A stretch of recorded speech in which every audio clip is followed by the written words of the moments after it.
Good afternoon, everyone, and thank you so much for joining us for Convergence Coaching's HR Huddle today on November 6th. Have to say, scares me a little bit to say that. Not sure how we got to November 6th.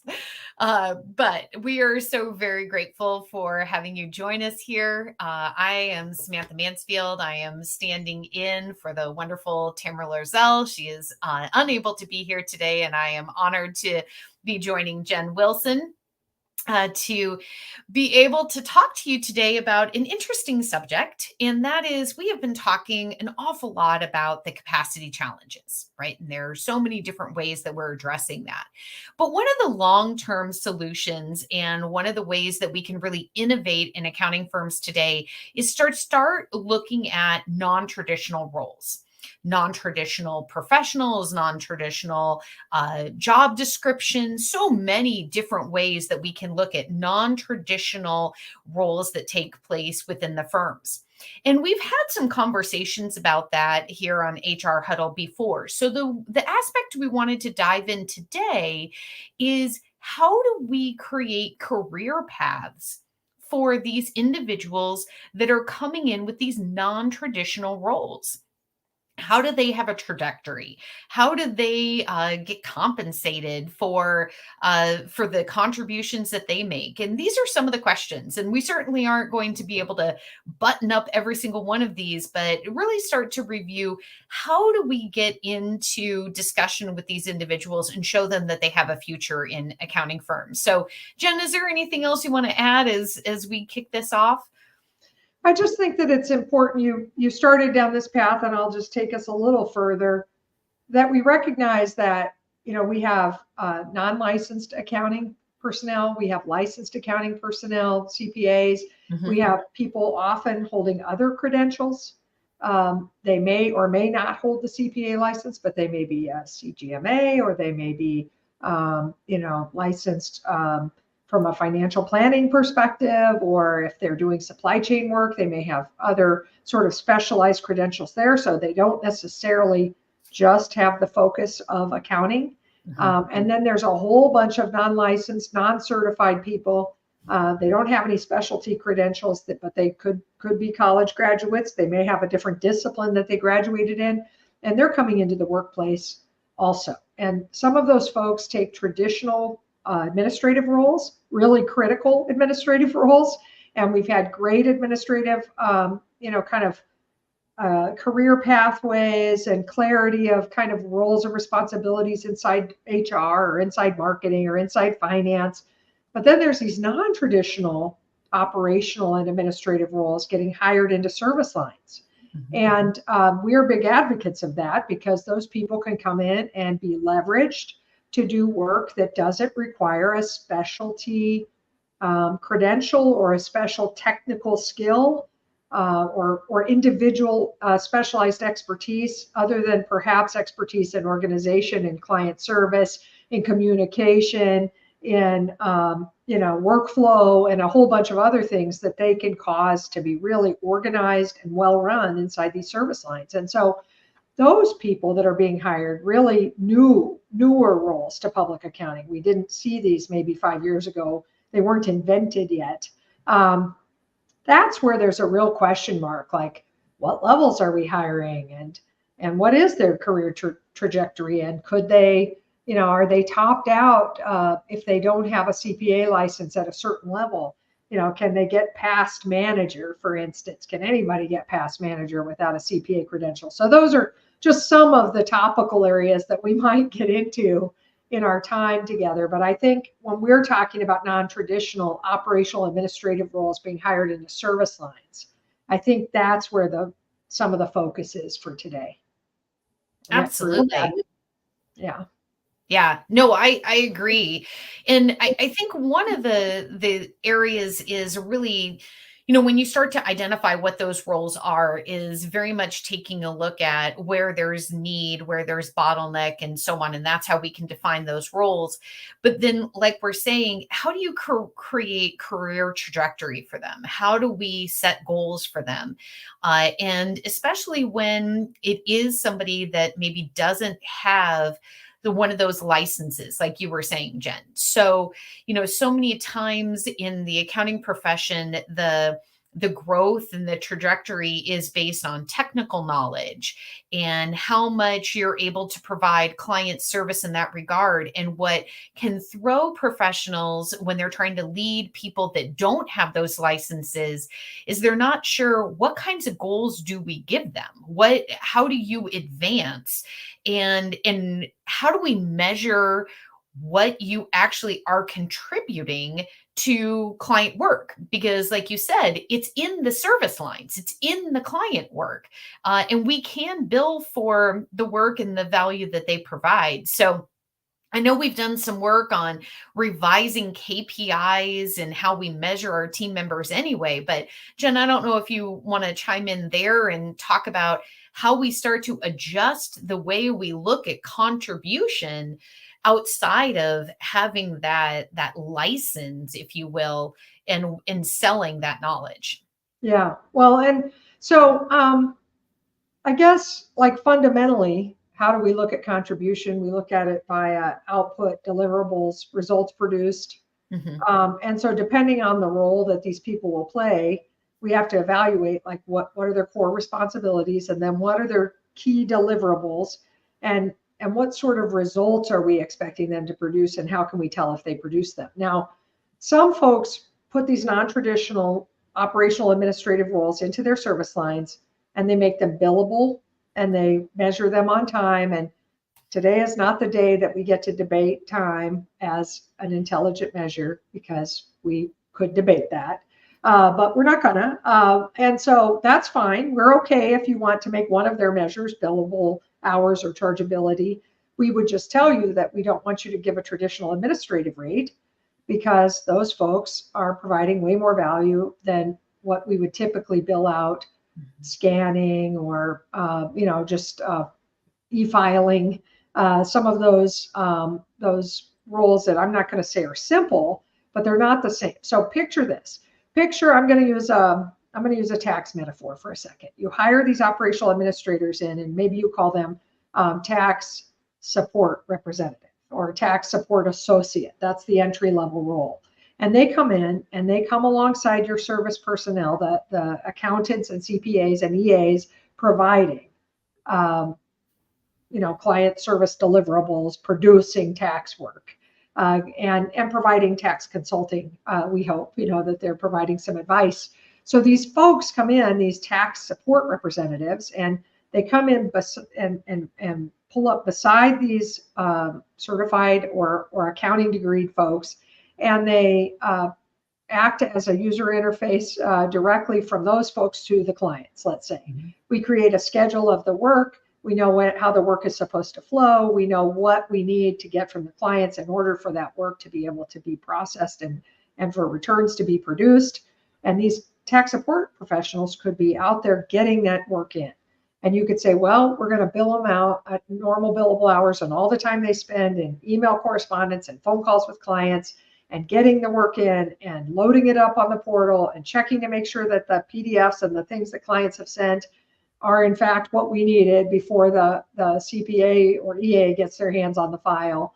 All of that is billable, and that should be billed out really at the same rate it would have been billed out if one of your EAs or CPAs was doing that chasing of the clients and that gathering of the data, because that's right now in most firms that don't have these roles, that's what's happening. We're using technical professionals to do what we would call pretty straightforward customer service and operational work. And so you bring these folks in and you bill them in at comparable rates if you're billing based on time, because you don't want to lose the dollars, because right now your CPAs and EAs are entering that time at their rate. And so we don't want to bring it down to $125 an hour or something, because that's going to cause our WIP dollar value to be lower. Now, we don't love billing on time either. So, we would tell you none of this matters if we stop over focusing on time and stop billing on time. But if you are still doing those things, these roles one of their measures will have to be the revenue that they're producing. The rate per hour has to be higher, and they're going to have to charge the time that they're spending on client jobs to those jobs. And that is one deliverable. But I would care more about, were we able to get to files and have our CPAs and EAs open files that were ready. And there wasn't a lot of back and forth. What was the turnaround time from when the tax support representative says, hey, Samantha, this file's ready for you, to when Samantha opens it and starts the work, and that starts its journey to get reviewed and then filed?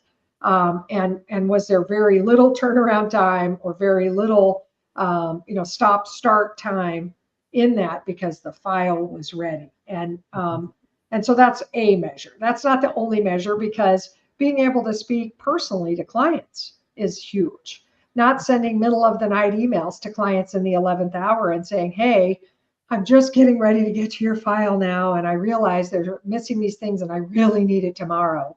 That's not the best look for us in customer service, but that's how it's going these days. And so you could also think about the customer service measures like client satisfaction, net promoter scores of client satisfaction for this busy season versus last. And was it elevated because we had these rules? So those are examples of different ways of thinking about what these folks are contributing to the process. Yeah, I agree. And when you talked about them riding along, what that made me think of is a question that I've been hearing for several years now, which is, do you think that we can teach some of the accounting and the tax knowledge to people that didn't grow up in this profession, if you will, or get a degree here? And is there additional work that they may create an ear for and recognize opportunities? So what I was really thinking along that is what they may start picking up on, and questions and knowledge that your pardon me, your technical people know, but then they can start listening for new sales opportunities or cross selling, and they can really help with elevating the value that's being contributed to the client and cross-selling opportunity and really engaging that client more. So if we track those opportunities, they're also contributing value there, because so often our technical staff, they're so busy trying to get the work done, they don't even want to listen for an opportunity for some additional sales, because they're thinking, I don't have time to even query that. I don't have time to go investigate that. And how in the world would I ever serve that if I really uncover there is an opportunity? But when we start creating capacity on the team, and you have other people that really start getting that trained ear and listening for needs for the client, you now actually have a win-win scenario, because the team that can serve it has capacity, because they're not the ones going ahead and having to look for all of that, as well as all the things you just mentioned, Jen, that they don't have to do anymore. Plus, we're increasing the revenue that's coming from those individual clients.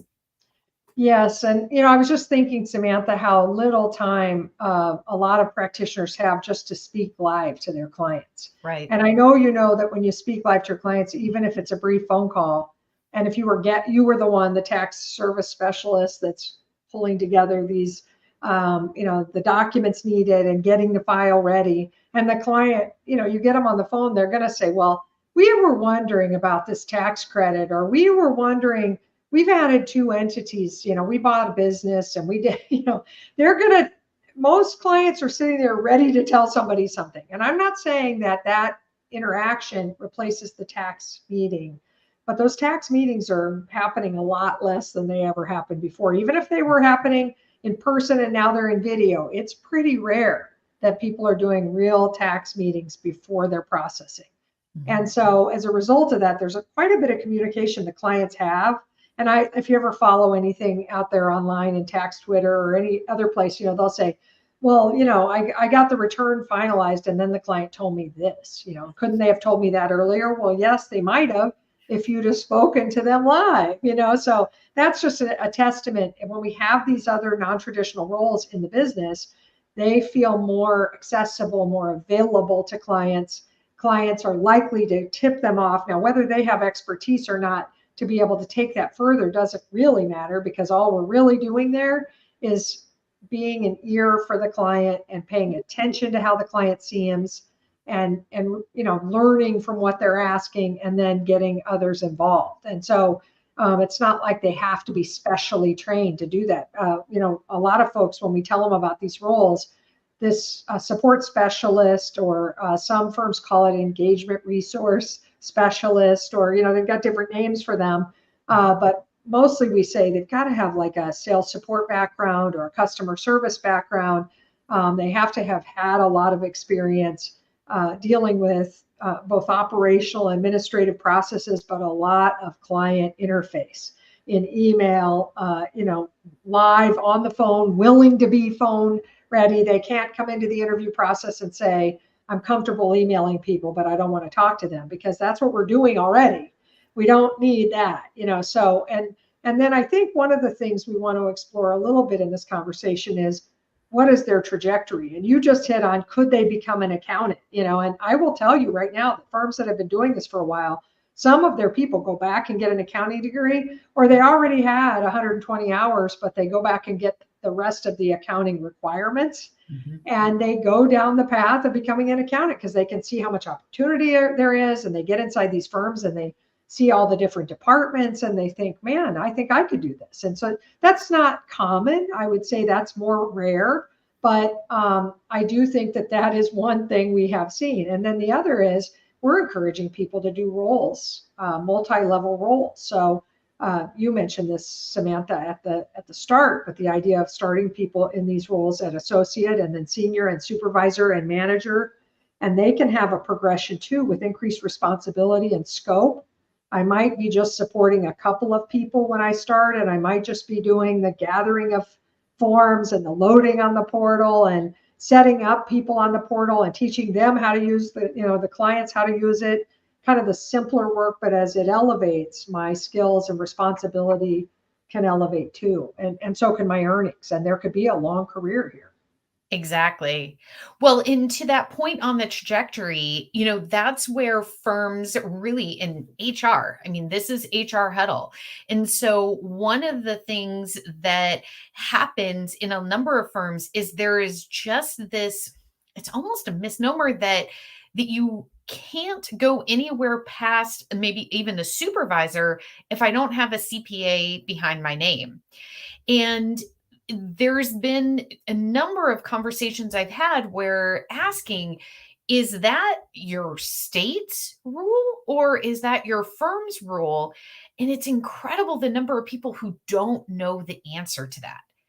It's just like this known thing in the profession that you don't. If you're in a CPA firm, you just can't go past that certain threshold. And I've heard differences, supervisor or manager, but you can't get past there if you don't have the CPA.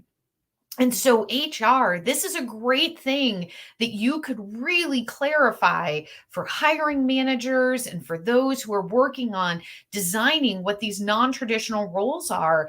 And let's clarify, is that really a state rule for our compliance of being a licensure of being a CPA firm? Or is this some legacy fallacy that's in our firm that's existed, and we can knock that out and we can get rid of that and really start creating, like exactly what you just started saying, Jen. There's no reason that we can't start having these other roles. And just like we have other departments like HR and marketing, you may find there are other departments that start to offshoot out of this. We may have a data analytics team. We may have a technology team that is able to get RPA and looking at all of the AI solutions and all of those things, where maybe they were in an individual service line in a way that they were supporting, but now they really have the ability to create a whole strategy for the whole firm. And there's a whole hierarchy of roles that can be created there. And maybe they do become part owner or they become a partner, but man, I would encourage HR to clarify what really are the rules that the firm has to abide by, and what do we get to reimagine. because that's the stage we're in solving these capacity challenges and making the profession attractive. Yes, Samantha, and I agree with all of that. I think one thing that I want to make sure HR is not hearing us say is that we don't want to provide incentives for people to get licensed, because we do. We need licensed CPAs and we want them, and that's what's required by most states, I believe all states, to sign an audit opinion, for instance. Mm-hmm. But whether or not I need to own, if I became an owner in the firm, what percentage has to be CPA licensed to be called a CPA firm, that varies by state. That's what Samantha's referring to. So, we do think there should be incentives in place to become a CPA, but we think that there's kind of a strange artificial barrier on that word manager. And the reason it's artificial is because we have people in like the CMO role or, a director of HR, and they're not CPAs and they've risen above marketing. And then you start, using offshore talent, and they may or may not be licensed, and they're doing manager level work. And you start to get in this weird, feeling of not apples to apples, or some sort of hypocritical thing that's happening. So we need to figure out, how can we incentivize and support those that want to get licensed? How can we inspire more people to get licensed? How can we put the financial incentives in place? How can we put the support for licensing in place, including exam preparation and support for that, and shepherding them through the process? So nobody's saying we don't want to put a full court press on that. What we are saying is you have to look at all these different departments that are spawning up all over the place, and all these different roles and responsibilities, and that we don't want people to be limited because they're a superstar and they're amazing. They're doing great operational customer service type work, or incredible data analytics work, or innovation change management work, but we say, sorry, you can't be a above manager because you're not a CPA. Or we start to, even worse, make all those people manager, and then still have some rule in place inside a traditional accounting role that if those people don't have their CPA, they can't be manager. And that's really stifling when we see that kind of disparity starting to pop up. So that's what we're talking about. And we just think that all that needs rationalizing, and you need to make sense of it. It's a different day in accounting than it was back when the, no CPA, no manager title rule was developed. It was developed at a different age and era. And we just didn't have all these really cool ideas for non-traditional roles inside firms to create increased leverage and create increased capacity, and work smarter, not harder. And so it all bears some mapping and strategy. Exactly. So we would really encourage that this is an area that you can start talking to your various service line leaders, start identifying what are some of those bottlenecks, what are some of the areas that kind of get in the way of the technical people from being able to perform more technical work. So really leverage. It's all about, let's get them performing where their expertise shines. And then the other piece is get creative in defining some new roles. And so what I may even caution is, don't get so hung up on trying to define what the role is before you find the candidate. You may find a really exceptional person and say, hey, we're innovating right now, and this person could help us define what this role is really going to be and what it could turn into. So, sometimes I've run into leaders who are getting nervous about what's that job description look like and what are all of the responsibilities. But go ahead and get comfortable with, this may be not fully formed and defined before you bring the person on board, and have that really exceptional candidate help you define it and build it. And like I said, spend some time getting innovative on what these roles can be, because that's where we're going to start making the difference. And we have time to still be doing that before these next busy seasons get here. And pilot it, experiment, start in one service line, and start creating that. But keep in mind too that you want to work with them on what the metrics are to set goals for them and inspire them and get them engaged, so that they see opportunities to keep growing and develop more roles and bring more people in, that have different arms and legs that can make a difference in the movement and the growth of the organization. Love it, Samantha. I think we're out of time.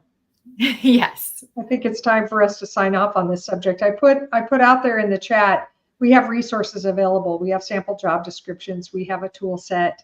You can message Samantha or me or Emily at convergencecoaching.com, and we could certainly follow up and send you those if you'd like to do that. But we really encourage you to think non-traditionally about capacity and career pathways and get going ASAP before this spring. Absolutely. Thanks for joining us today. Thanks, everybody.